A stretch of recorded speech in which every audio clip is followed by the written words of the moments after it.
पहले मेलों में इस तरह के खिलौने मिला करते थे, क्योंकि आजकल मेले तो एकदम गायब से ही हो गए हैं, तो हम घर पे ही ये मेले वाला खिलौना कैसे बना सकते हैं ये देखेंगे और इसके पीछे की साइंस की चर्चा भी करेंगे। तो चलिए फटाफट से इसको बनाने का तरीका देख लेते हैं। तो इसके लिए हमें 2 स्ट्रो चाहिए, एक बड़ा और एक छोटा। छोटे वाले स्ट्रो को बीच में से फोल्ड करेंगे और बीच में से फोल्ड करके हम 2 तिरछे कट इसके कोने पे लगाएंगे, एक इधर और एक इधर। अब इसको जब खोल कर देखेंगे तो हमें बीच में एक काजू कतली की शेप मिलती है। जब इस काजू कतली की शेप को आप अगर ऊपर से देख रहे हैं तो हमें इसको इस तरीके से दबाना है, ना कि इस तरीके से। अक्सर गलती इसी स्टेप पे होती है, तो अगर आपका स्पिनर नहीं चल रहा हो तो आप ये ध्यान दें कि आपने इसको किस तरीके से दबाया है। अब इस स्ट्रोक के दोनों सिरों पे टेप लगा देते हैं।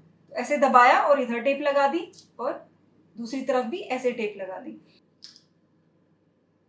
और अब हमें स्ट्रोक के दोनों तरफ कट लगाने हैं। तो अगर एक कट इधर ऊपर की तरफ लगा रहे हैं तो दूसरा कट दूसरी साइड नीचे की तरफ लगाएंगे, यानी आपको डायमेट्रिकली ऑपोजिट कट लगाने हैं। तो हमारा ये पंखा तो बनके तैयार है। अब हम ये दूसरे वाले स्ट्रो पे एक स्लोट बनाएंगे जिसमें ये पंखा आसानी से घूम सके। स्लोट बनाने के लिए हम बड़े वाले स्ट्रो को ऐसे दबाकर एक सीधा कट यहाँ लगाएंगे, फिर घुमाकर एक यहाँ सीधा जाएंगे और फिर इधर से कट कर देंगे और हमारा ये स्लोट बन गया। अब ऑलमोस्ट हमारा स्पिनर बनके तैयार है। बस अब इस पंखे को हम इस स्लोट में डाल देंगे। ये लो, डाल दिया। अब जोर से फूंक मारेंगे, नहीं घुमा, अंगुली रख के फिर फूंक मारेंगे और ये जोर से घूमने लगा। चलिए अब इसके पीछे की साइंस को देखते हैं। तो जब हमने फूंक मारी तो हवा इस पीली स्ट्रो से गई।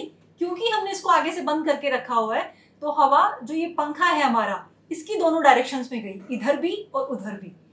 पहले हमने इस पंखे में 2 छेद किए थे, एक छेद ऊपर की तरफ था, एक छेद नीचे की तरफ। तो हवा जब आती है तो इन दोनों छेदों से बाहर निकलती है। तो हवा जब इस ऊपर वाले छेद से ऊपर की तरफ निकलती है तो वो एक फोर्स लगाती है इसमें नीचे की तरफ, और जब हवा इधर से बाहर निकलती है तो वो इसमें ऊपर की तरफ एक फोर्स लगाती है, और ये दोनों फोर्स इसको एक ही डायरेक्शन में घुमाने की कोशिश कर रहे हैं और ये पंखा ऐसे घूम जाता है। ये वैसा ही है जब हम किसी बोतल को खोलते हैं तो भी हम सेम यही चीज करते हैं कि हम इसको पकड़ के, ये अंगुलियां इस तरफ एक फोर्स लगा रही हैं और अंगूठा इस तरफ एक फोर्स लगा रहा है, तो ये घूमता एक ही डायरेक्शन में है।